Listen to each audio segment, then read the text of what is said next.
Cameroun, la grosse révélation de la FECAFOOT sous la sanction de la FIFA à cause de Jérémy Djitap.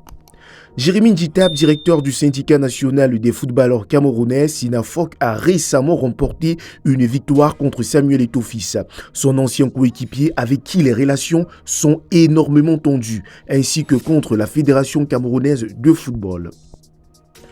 En avril dernier, après la publication de la deuxième édition de son baromètre des salaires, le syndicat avait interpellé la FECAFOOT exigeant l'exécution d'une quinzaine de décisions émises par ses propres organes juridictionnels, comme en témoignage une lettre de la FIFA datée du 16 juillet, révélée jeudi par le média Camfoot.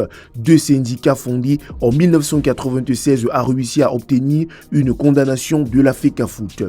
L'instance a été sanctionnée pour ne pas avoir appliqué les décisions prises par des organes tels que le CNRL, Chambre de résolution des litiges, la CFHD, Commission fédérale d'homologation et de discipline, la CCA, Chambre de conciliation et d'arbitrage, et enfin la CRL, Chambre de résolution des litiges.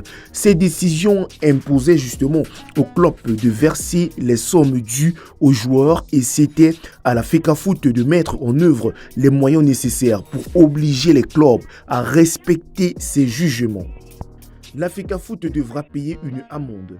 En conséquence, la Fédération camerounaise de football devra s'acquitter d'une amende de 6 millions de francs CFA, environ 2652 euros pour les trois cas spécifiques, ceux de Junior Gostin Follet, Boris Oum Mananga et Pierre Vares Nzang.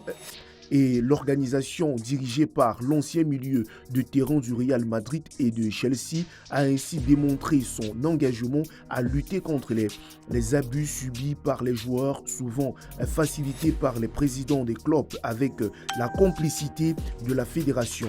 Bien que le montant de l'amende soit modeste pour la FECAFOOT, la reconnaissance de sa culpabilité a une forte signification symbolique.